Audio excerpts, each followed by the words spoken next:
dengan Republik Indonesia di blok ND6 dan juga ND7, kawasan ambang batas laut Ambalat yang digunakan oleh pihak Indonesia. Kita cari penyelesaian yang baik, yang damai, itu ada itikat baik. Intinya kita mau penyelesaian yang baik. Dia sebut Ambalat, kita sebut Laut Sulawesi. Kawasan ini sebagai Laut Sulawesi. Ini lah yang dipertikaikan, yang dituntut oleh pihak Indonesia. Ambalat ni adalah istilah daripada Indonesia. Dia punya klaim ke atas kawasan tersebut. Blok Ambalat, sepetak lautan yang luasnya lebih dari 15.000 km persegi di Laut Sulawesi, kini kembali menjadi medan tarik ulur antara Indonesia dan Malaysia. Disinilah aroma minyak dan gas bercampur dengan sengketa batas negara, memicu ketegangan yang tak pernah benar-benar padam.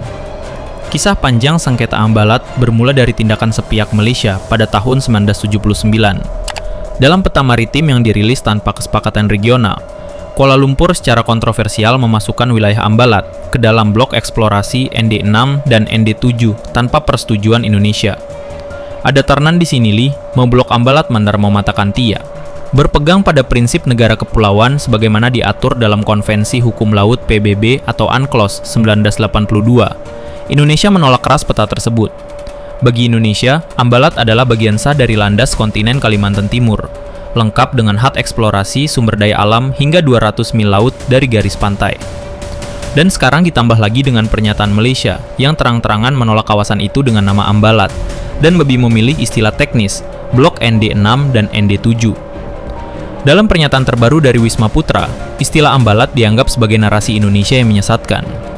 Menteri Luar Negeri Malaysia, Datuk Seri Muhammad Hassan, kembali menegaskan bahwa wilayah itu merupakan bagian dari negaranya, mengacu pada peta 1979 dan kemenangan atas Sipadan Ligitan di ICJ tahun 2002.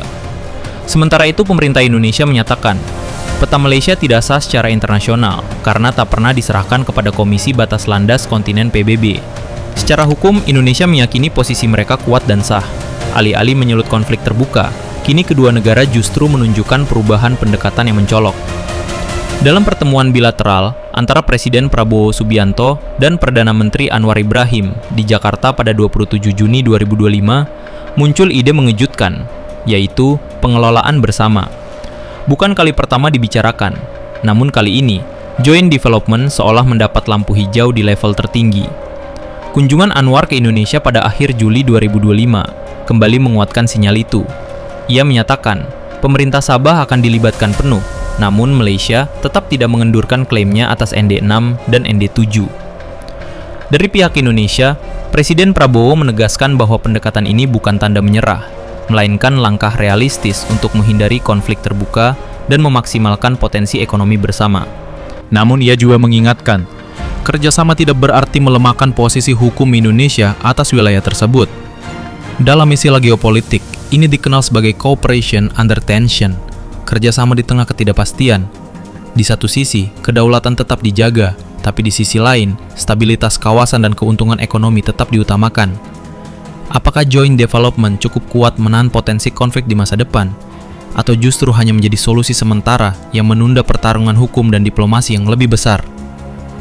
Ambalat adalah simbol tentang bagaimana konflik bisa berubah wujud menjadi kerjasama. Indonesia dan Malaysia mungkin duduk di meja yang sama, tapi narasi tentang siapa yang berdaulat belum selesai ditulis. Bagaimana pendapat kalian tentang Malaysia yang terang-terangan ogah menyebut wilayah itu dengan nama Ambalat dan menganggap istilah Ambalat hanyalah sebagai narasi Indonesia yang menyesatkan? Silakan tulis di kolom komentar.